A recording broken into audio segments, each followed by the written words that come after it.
el estudio de las mejores alternativas que haya en la ciudad, ahora que no tenemos ya la fecha exigente, ¿no?, del 2030 o 2029, inclusive con el Mundial de Club, ¿no? Y en ese sentido hay un suelo previsto que tiene un espacio de cierto tamaño. ¿Qué tal están? Muy buenas. Lo acaban de oír. Son las palabras del alcalde de Málaga haciendo alusión a la posibilidad de crear un nuevo estadio en Puerto de la Torre. Enseguida vamos a escucharlo al completo y además vamos a repasar otros asuntos de actualidad. Porque llegan noticias desde el distrito Z, donde se ha colocado la primera piedra para la construcción de las primeras viviendas sociales en esta zona. Lo vemos enseguida. Comenzamos.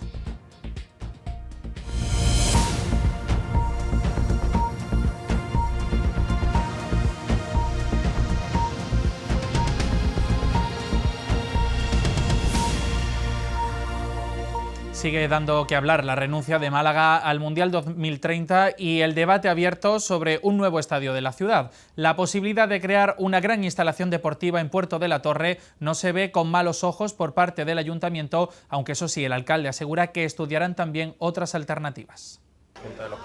Vamos a desarrollar, es una tarea conjunta de la propiedad, pues somos 3 propietarios de la Rosaleda, el estudio de las mejores alternativas que haya en la ciudad, ahora que no tenemos ya la fecha exigente, ¿no?, del 2030 o 2029, inclusive con el Mundial de Club, ¿no? Y en ese sentido hay un suelo previsto que tiene un espacio de cierto tamaño, idóneo, con la interrogante de cómo hacer la conectividad con la ronda, ¿no? Hace falta ver la propiedad, hace falta ver si hay un calendario de promoción por parte de los propietarios, si podemos darle más velocidad con un agente urbanizador, que está la ley autonómica previsto, la lista, ¿no?, para ir más adelante. Pero ese tema de la conectividad me parece muy importante que lo tengamos bien resuelto. No será un suelo tan bien planteado como Rosaleda en cuanto a sostenibilidad, donde la Rosaleda mucha gente puede ir a pie y seguirá yendo a pie mientras funcione, evidentemente, o bicicleta, en fin, transporte absolutamente sostenible. Ahí será más transporte tanto público, autobuses, como privado. Lo ha dicho en una rueda de prensa en el distrito Z, porque en el apartado de vivienda, el principal caballo de batalla del gobierno local, este martes llegan noticias desde allí, desde el distrito Z, donde han colocado la primera piedra para la construcción de las primeras viviendas sociales de esta zona. Empieza la construcción de las primeras viviendas VPO del distrito Z.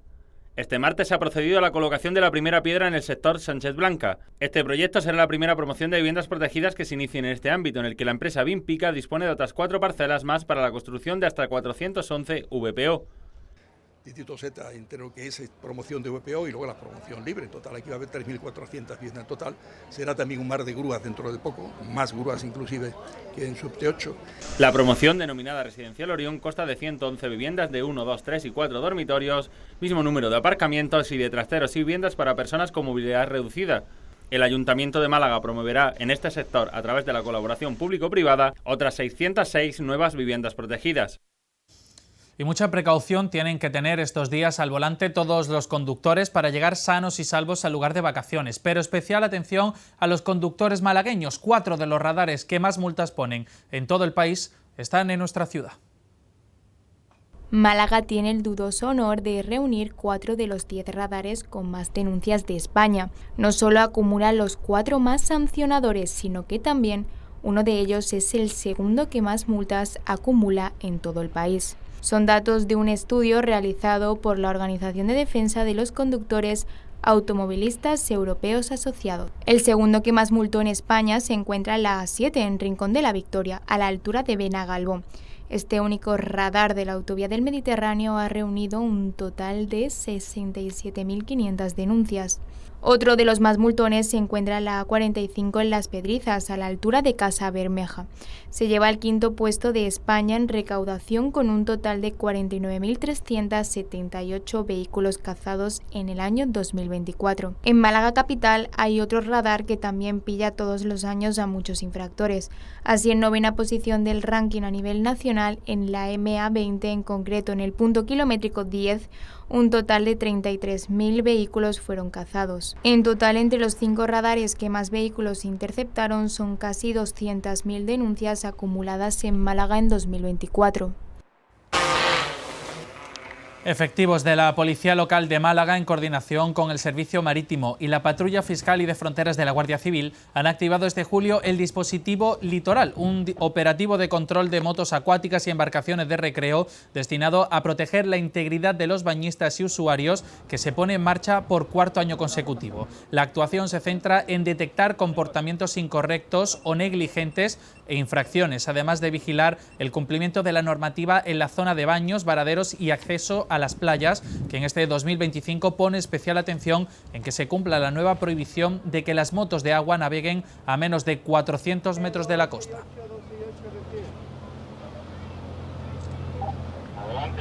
¿Dónde puede ser? Dime dónde. En el segundo.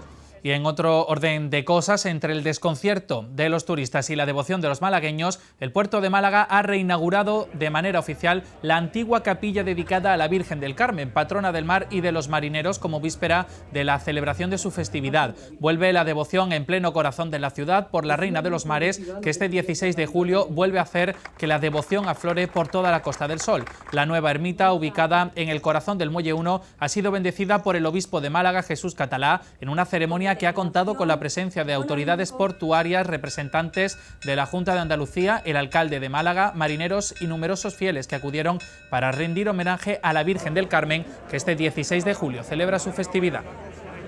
Cada 16 de julio es un día marcado en el calendario para marineros, marengos, fieles y devotos de la Virgen del Carmen. Cuenta la historia que la Virgen María se apareció a San Simón Stock, monje carmelita, el 16 de julio de 1251. Cuando le hizo entrega del escapulario, reconocida como prenda de salvación.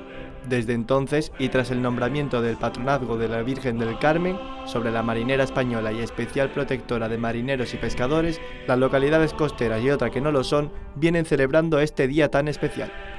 Este 16 de julio es el día grande en varias zonas de Málaga, como Pedregalejo, El Palo, Huelin o El Perchel, donde tendrá lugar el besaescapulario de la Virgen del Carmen coronada, a la espera de su procesión del próximo sábado.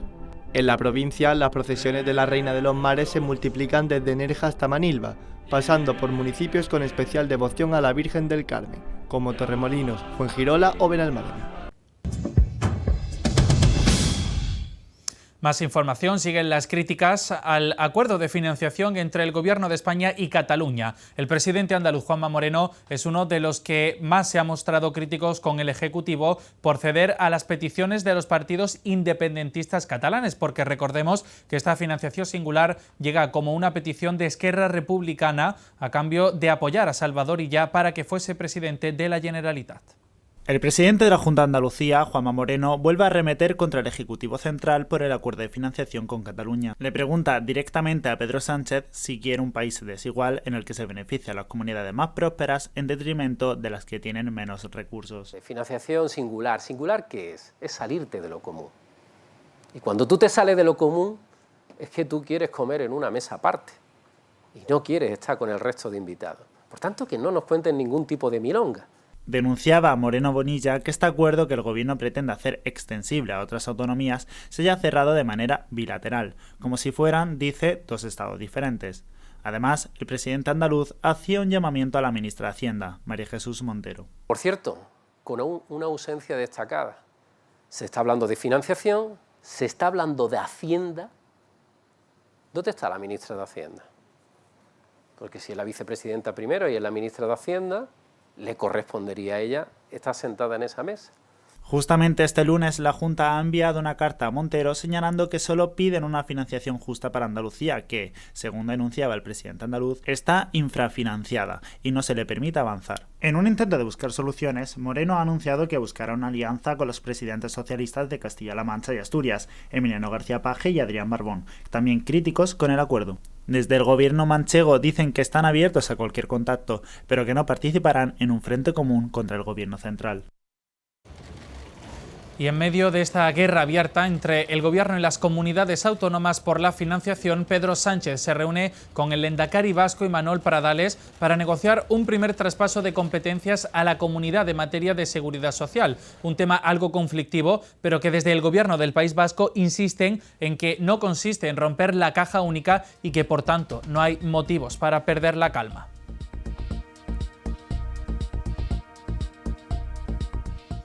Y continúa la tensión en Torre Pacheco tras la agresión el pasado miércoles a un vecino de 68 años. Una tensión que ha provocado ya la reacción de las diferentes formaciones políticas, donde, por ejemplo, desde Vox han señalado al bipartidismo del PP y el PSOE como responsable por lo ocurrido y ha exigido deportaciones masivas. Por su parte, Sumar y Podemos han condenado los discursos de odio del partido de Abascal. También los vecinos están preocupados por estos altercados. Por su parte, el Ministerio del Interior ha anunciado nuevas detenciones, entre ellas la del presunto autor de esta agresión.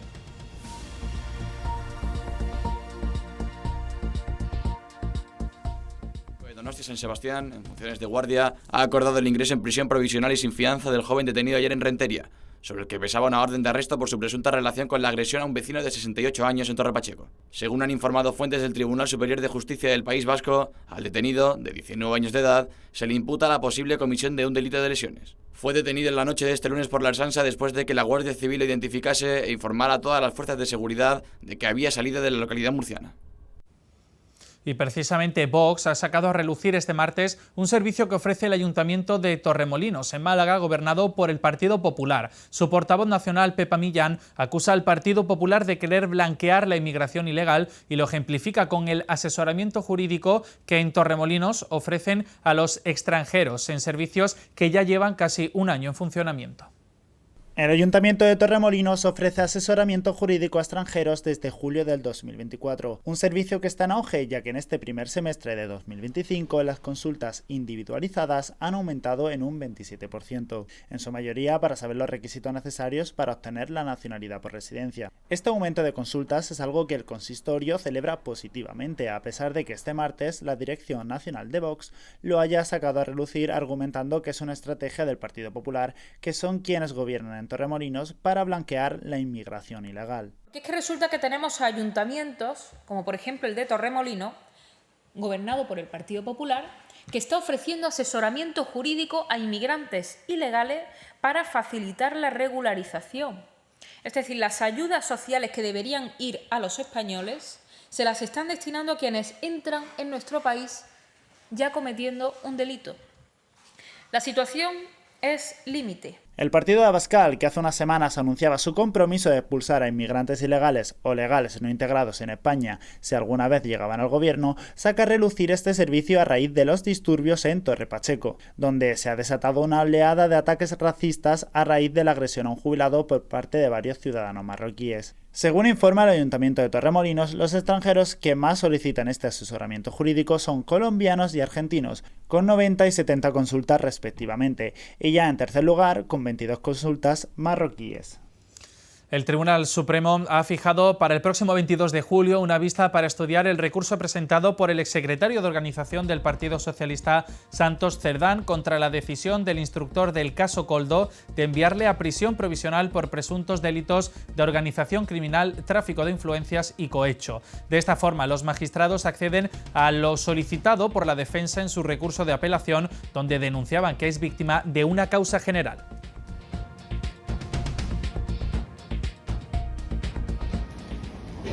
Y hablamos ahora de información internacional y lo hacemos con estas imágenes que están viendo. Roberto Saviano, escritor italiano, ha ganado el juicio contra la mafia tras 17 años. Saviano escribió en 2006 un libro llamado Modorro, que destapó los secretos de la mafia napolitana. Desde entonces vivió escondido con escolta policial las 24 horas. Me han robado la vida, ha declarado el escritor.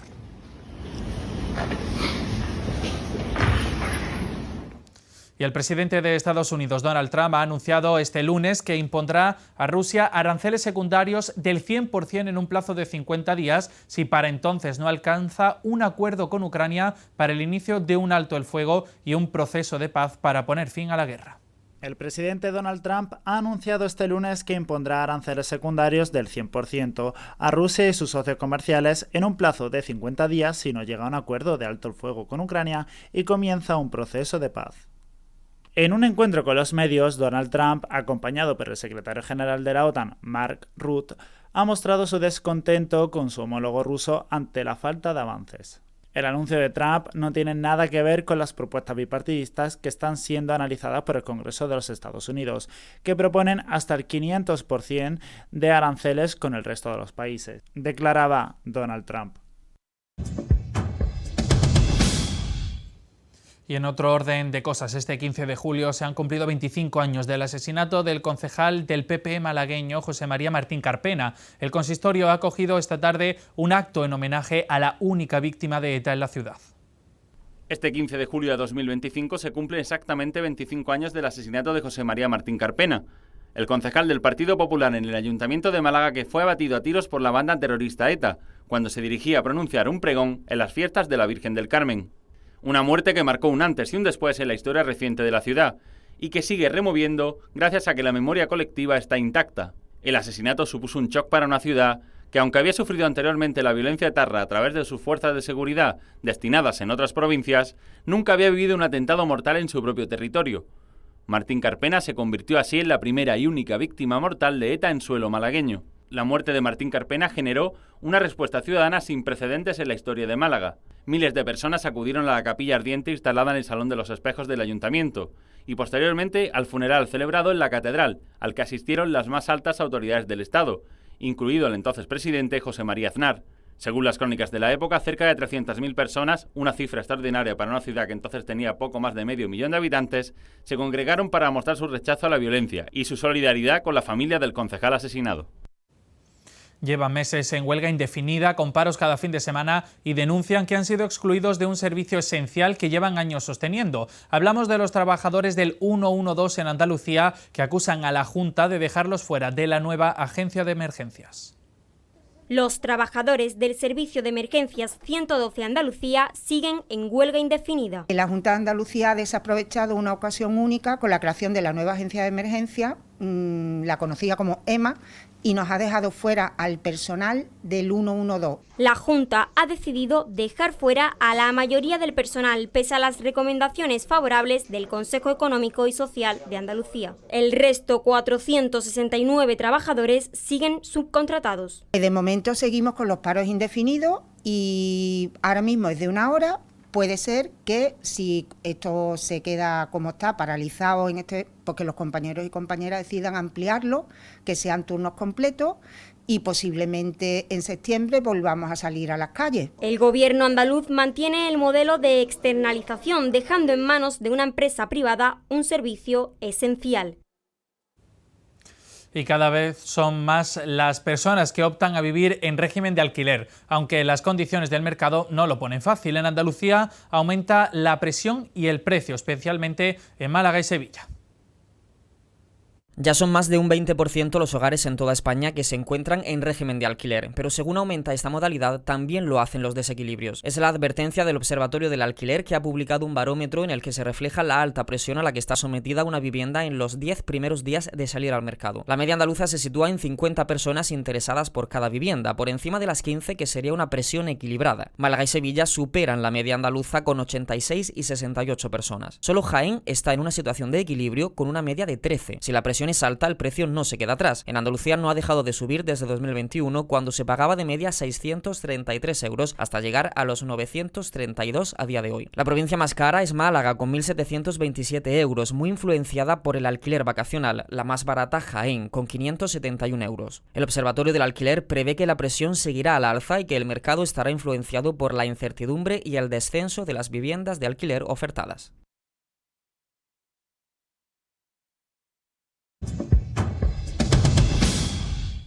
Cada 15 de julio la localidad malagueña de Antequera celebra que sus dólmenes, el paraje del Torcal y la Peña de los Enamorados, son patrimonio mundial. Se cumplen 9 años de esa declaración que han recordado y celebrado desde su epicentro, el Museo Arqueológico. El 15 de julio de 2016, el Comité de la UNESCO en Estambul declaraba el sitio de los dólmenes de Antequera Patrimonio Mundial. Ese reconocimiento puso a la ciudad en el mapa internacional, doblando las cifras de visitantes, más de 170.000 al conjunto dolménico en 2024. Hoy se han inaugurado 2 nuevas muestras para este 9º cumpleaños. Una, ya lo he dicho, que dialoga Huelva y el megalitismo de Huelva con esta maravilla, y la otra nos lleva al diálogo con el arte contemporáneo. Pero esta es una declaración viva que revisan desde el organismo internacional. Y hay que poner en valor todo el trabajo que se ha hecho y todo lo que se tiene que seguir haciendo. Por tanto, nosotros vamos a terminar este año ya con ese plan de salvaguarda a las espaldas, que eso ha sido un hito a nivel nacional. El siguiente paso será la exposición permanente que completará el museo y que quiere licitar para finales del próximo 2026. ¿Pero por qué el sitio Dólmenes de Antequera es patrimonio mundial? Y bendito sea Michael Hosking, cuando tuvo aquella visión, cosmovisión en este caso. Pues sí, este investigador vio y argumentó esa relación en la que nuestros primeros pobladores crearon formas arquitectónicas únicas que miraban a esas montañas, para ellos sagradas y para nosotros hoy universales. Y la Hermandad de la Virgen del Carmen de Almuñécar ultima los preparativos para la salida procesional de la patrona de los marineros, una procesión que va a emitir en directo 101 para toda Andalucía. El barrio de los Marinos de Almuñécar está viviendo sus fiestas patronales en honor a la Virgen del Carmen. Unas fiestas que vecinos y turistas vienen disfrutando desde el pasado sábado y que tendrán su punto culminante mañana con la salida procesional de la patrona de las gentes del mar desde la Capilla de los Marinos, haciendo su recorrido tradicional hasta la explanada de Chinasol, donde se oficiará una misa marinera. Tras ella, 101 Televisión retransmitirá en directo desde Almuñécar y para toda Andalucía el embarque que llevará a la Virgen del Carmen desde la punta de San Cristóbal hasta los emblemáticos Peñones del Santo. A su vuelta y entre fuegos artificiales, la imagen volverá a tierra, donde los marineros la portarán en hombros hasta su capilla por la avenida del Mediterráneo. Venimos de una historia muy marinera y la verdad que son días muy intensos, pero merece la pena cuando sale ella el 16 de julio a la calle.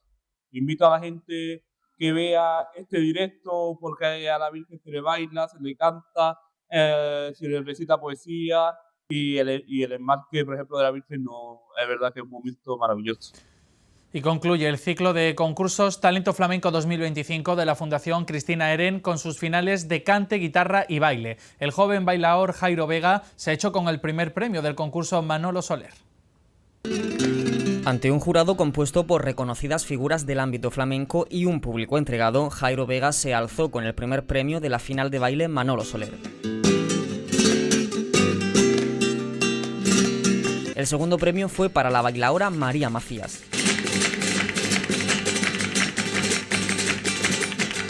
Raúl Alba se hizo con el tercer premio.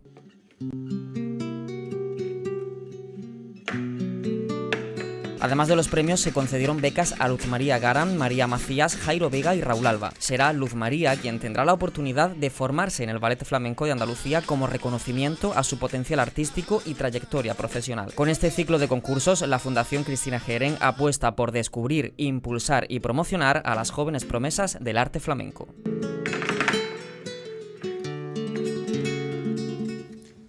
Y en el ámbito también cultural, la cantante Paloma San Basilio va a llegar al Festival Mare Nostrum en Fuengirola, en Málaga, este próximo 7 de agosto. Lo hará dentro de su gira Gracias Tour, una gira homenaje a sus incondicionales que la han acompañado durante todos estos años de trayectoria. Paloma San Basilio, una de las grandes voces más icónicas de la música en español, celebra 5 décadas de trayectoria artística con su última gira de conciertos titulada Gracias. Esta emotiva gira no solo marca el cierre de una etapa gloriosa en su carrera, sino que también representa un homenaje a la fidelidad de su público y a una vida dedicada al arte y a la música. A veces te cuento porque este silencio es que hay veces soy tuya y a veces del viento.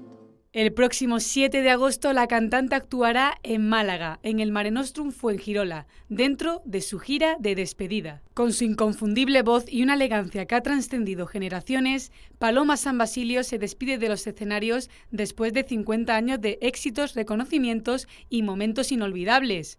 Su repertorio, que ha cruzado fronteras, ha acompañado a millones de oyentes en el mundo y ha consolidado su lugar como una figura imprescindible en la historia de la música en español. La gira Gracias promete ser un espectáculo emocionante y conmovedor, donde hará un repaso de sus canciones más emblemáticas y compartirá con su público el amor y la gratitud que siente por cada uno de ellos. Con Gracias, Paloma San Basilio no solo cierra un capítulo brillante de su carrera, sino que deja un legado imborrable en el panorama musical. Y vamos ahora con una curiosa actividad que se celebra cada mes de julio en Antequera. Lo llaman Light Fest y se trata de un conjunto de espectáculos de luz en espacios monumentales con la ciudad malagueña que celebra la Declaración del Patrimonio Mundial.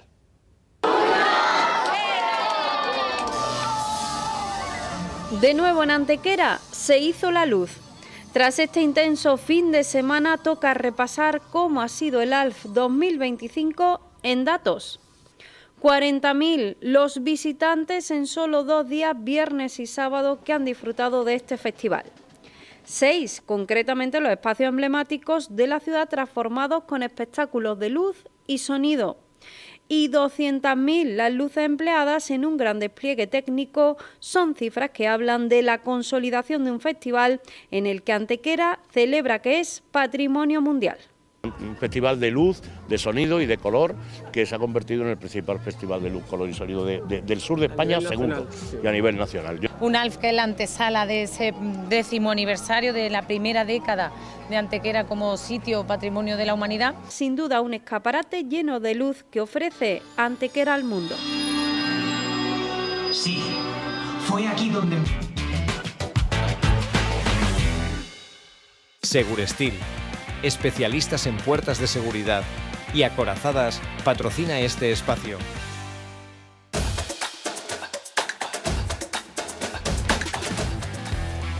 Bien, pues vamos ahora ya con la actualidad deportiva. El Real Madrid ha presentado su nueva incorporación, Álvaro Carreras. El lateral gallego refuerza la plantilla del Real Madrid a cambio de 50 millones de euros. Nico Williams ya se ha incorporado a los entrenamientos del Athletic Club tras su renovación, y los clubes de Primera y Segunda Federación se reunieron con Rafael Luzán para preparar la temporada. El verano avanza en el mundo del fútbol y los fichajes se siguen sucediendo. En la mañana del martes fue presentado Álvaro Carreras como nuevo jugador del Real Madrid. El lateral izquierdo llega al club blanco a cambio de 50 millones de euros procedente del Benfica. El ferrolano, que lucirá el dorsal 18, se mostró muy ilusionado. Nico Williams se incorporó a los entrenamientos del Athletic Club junto a los internacionales Unai Simón, Dani Vivian y Marwan Sanadi. El extremo protagonizó un auténtico culebrón sobre su no fichaje por el Barcelona, que desenlazó la renovación con el club Athletic Sale hasta 2035. Los clubes de Primera y Segunda Federación se reunieron con la Federación, representada por su presidente Rafael Luzán, para presentar la próxima temporada. De acuerdo con el organismo, se citaron con casi 100 clubes de ambas categorías para mantener un diálogo constructivo antes del inicio de la competición oficial. Una jornada, la de este martes en el Tour de Francia, que ha servido para dar un respiro a los corredores. Es un día de descanso tras alcanzar las 10 primeras etapas, que ha dejado al irlandés Ben Eagle como el ganador en general. En el día de la fiesta nacional francesa, el 14 de julio, un británico y un irlandés se subieron a lo más alto del podio del Tour de Francia 2025.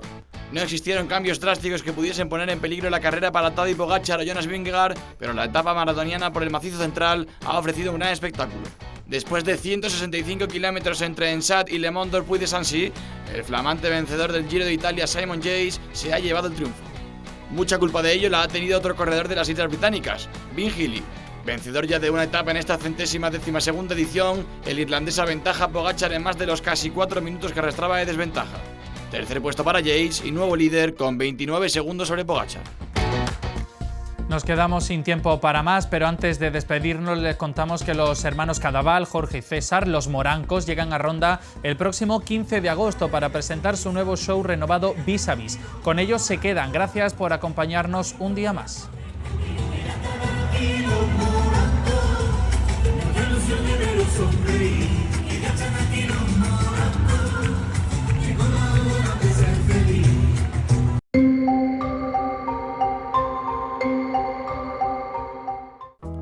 La previsión del tiempo para este 16 de julio en la provincia de Málaga se presenta con cielos poco nubosos o despejados, con intervalos de nubes bajas en el litoral, temperaturas mínimas sin cambio, máximas en ligero descenso sin cambios y vientos flojos variables.